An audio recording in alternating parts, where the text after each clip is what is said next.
Hey, what's going on, everybody? We are back with part 2 of David Whelan's incredible para-athletic journey, where he explains how endurance fuels legacy and how he's redefining what's possible for the next generation of athletes. Tune in.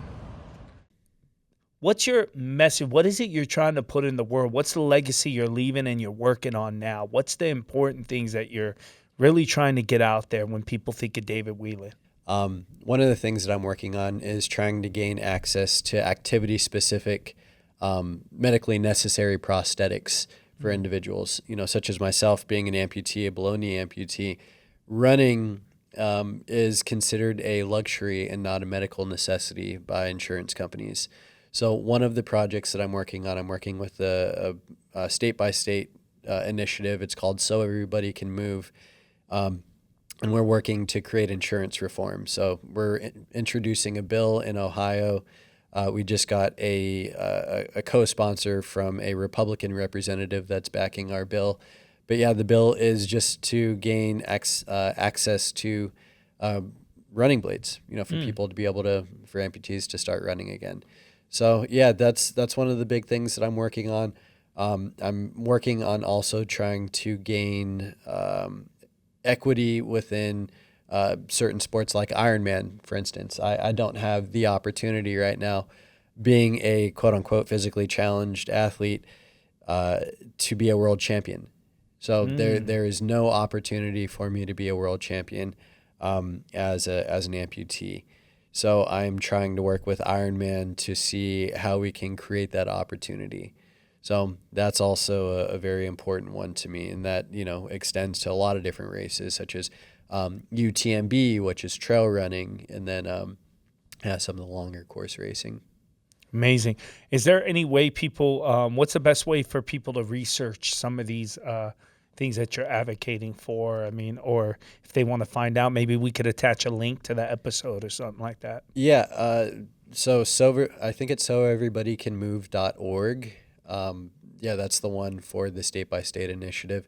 We've been able to create insurance reform throughout 8 different states throughout the country so far, which is pretty rad, trying to have Ohio follow suit. And the big goal for that, the big 30,000-foot goal, is having 28 states by the 2028 Paralympics. And then from there, be able to file for federal reform. Nice. Now, Olympics still on the table? Something we're training for, or we're thinking, or... Man, I don't know. I love racing. I love the pain of racing. I love the suffer of racing, the medicine and the therapy and the community behind it. I do think that there are some people that are best, maybe, how do I say it? They're probably, why am I getting so tongue-tied? There are people that are best suited for short course zone 5 racing and being able to go all out very, very quickly. One of the things that I am lacking right now that I'm trying to work on is being able to get to the start line and have that kill mentality, right? You'll see a lot of racers such as Sam Long or Lionel Sanders or, some of these great athletes that get up to the start line and they have that flip, or that they are just able to flip that switch. Yeah. And you see it on their face. I don't have that right now. I think that is something that you can develop, but I do think that there are some people that just have that right off the gun.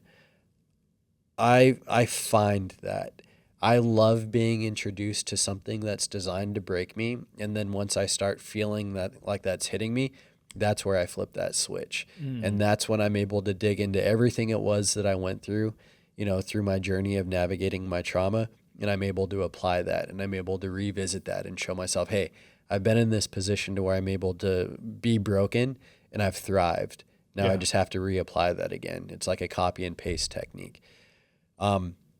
With short course, I've done all right. It's been, I've had some good showings, but if you don't have that kill mentality right when you get on the start line, you're going to be chasing first the entire time. I feel like I'm more built for that long-term suffer. So I think that 2028 is still doable. I think that I can train for that, and I think that I could still be really good at it. But I enjoy long course so much. Yeah. I enjoy that long suffer. Yeah. Yeah, no, and that makes sense. And I mean, that's what it's about anyways. It's not the accolade, it's the journey. It's what motivates you and inspires you to go. Yeah. You know, my ego wants 2028, but I don't know if I really want it that much. Yeah. I have that same thing with my own industry. Like, it's like, how do you differentiate what's my ego wanting something or what is it that I truly want? Right. You know, and you know, because those accolades sometimes outweigh what it actually is we want, because like, that's not there. So, yeah, it makes sense to me what you're saying. It's like 2028 would be great. And I mean, wow, it's such an honor to participate in Olympics. But it's like, is that what you actually want inside? Because the journey's more important than Yeah. that, you know? Yeah. I mean, I'll be honest, I'm not driven by 2028. For some reason, it doesn't hit me. Yeah. You know, trying to create equity within Ironman and being a world champion in Ironman, that for me, like, that is a driver. Yeah. Like, I would love to stand on a podium one day. And I preface this with saying there are so many other para athletes right now that could jump on any start line and completely, like, crush me. And I'm very humble enough to be able, and, you know, I really, really understand that. I do feel like I have the work ethic. I'm new to this sport. I'm new to walking again. It's been like 4.5 years since I started running again, since my injury. I'm still learning a lot about myself and a lot about my body and how my body operates. But I do believe that with my work ethic and what it is that I bring to the table, that I do have that opportunity and that pedigree to be able to earn a spot like that and be able to hopefully one day call myself a world champion. But for me, yeah, I'm so heavily motivated by the long course platform of things. And that's it. I mean, that's where I just want to say too to the viewers, it's everything you just said is the epitome of what FYI is, why we created this platform. Actually, just what you just said. It's for anyone out there listening, anything it is that you have a desire or a passion to push forward with, right? Like, I mean, I don't know what it is exactly, but I'll use me, for example. When I first got into, like, acting, it was like, you know, I would just want to be famous, and, like, I wanted accolades. I mean, who doesn't want to be famous? And I want to be rich, and like, you know, and then quickly I started realizing, what about the craft that I actually enjoyed?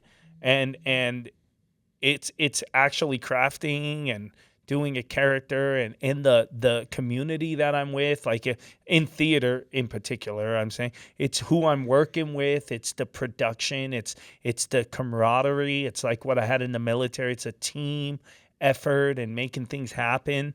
And then, you know, you start, your ego's always kind of what you're saying. It's like, oh man, but I'm not here or there. And the whole idea of this platform for people was, whether you want to be a lawyer, a plumber, whatever it is you want to do, find something that inspires you and makes you excited to get up and get out of bed. And that could be anything. It could be whatever it is.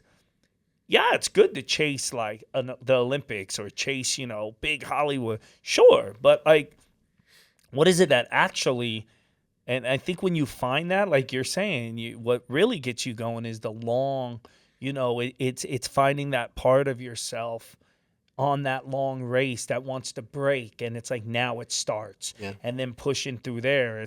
It's that's what gets you going. So then it's great to acknowledge that and put the energy in that, instead of trying to chase something that isn't actually what's driving your soul. Yeah, yeah, and that's a great point. You know, the race, you know, use it metaphorically, whatever that thing is for you. It's definitely incredibly important to find that thing. And for me, you know, going through my journey and my trauma, I told myself very early on that I was going to be in relentless pursuit of what sets my soul on fire. And it, you know, it's just, that's it. You know, That's it. that's That's living. yeah. Yeah, that's it. And How blessed are you to be able to get up every day and do what sets your soul on fire? Yeah. I mean, that's what we all, that's the goal, that's right? life. I mean, that should really be like what we should obtain to do and to have is just is a passion, no matter what it is. Call it whatever. It's, find something that you love and do it every day. I think Macklemore, had an incredible quote where it's, you don't have to change the world. Just find something that you love, do it every day, do it for the rest of your life, and eventually the world will change. Like that's, for me, incredibly powerful. And again, like it's the world around us that'll change, and, the people that look up to us. And, I think that there's so much power in not just you finding what that thing is for you, but again, it gives everybody permission around you to dream and to try and to thrive and, to find something else. And, we all have that mountain, whatever that mountain is for you or for somebody else, it can be completely different.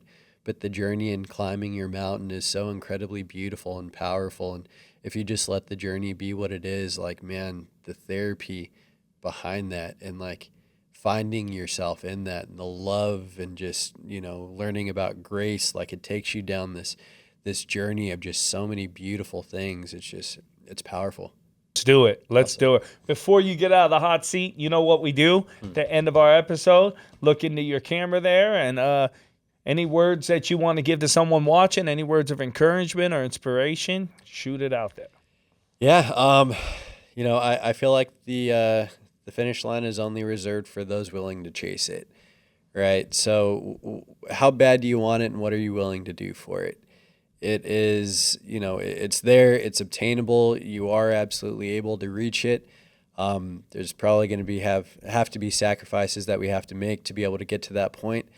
But I'm telling you, that finish line is worth it. Whatever that finish line looks like for you, the medicine and the therapy that's there, and even more than that, the journey to be able to get to that finish line, it is powerful, not just for you, but the people that are around you. Everybody, we all have people that are looking up to us in some way. And you getting to that finish line gives them permission to seek out that finish line as well. So it's a domino effect. I encourage you, go through your journey, whatever that is, wherever you're at. We don't all start at the same place, but the journey is worth it. Just start the process. I love it. David, thanks for coming back on the platform. We'll do another one, and I look forward to tomorrow. We're going to have a blast. It's going to be fun. Let me close this out. Hey, everybody, I hope you enjoyed this episode of the FYI Podcast. I'm chasing my dream. David's chasing his dream. I hope you're chasing yours too. Let's put the love in the world and put the good out there. See you on the next one. You should never stress about the problems you be facing. Everybody in the mud on the struggle trying to make it. Look into the mirror and you see the motivation. Then you step into the world and you find your inspiration.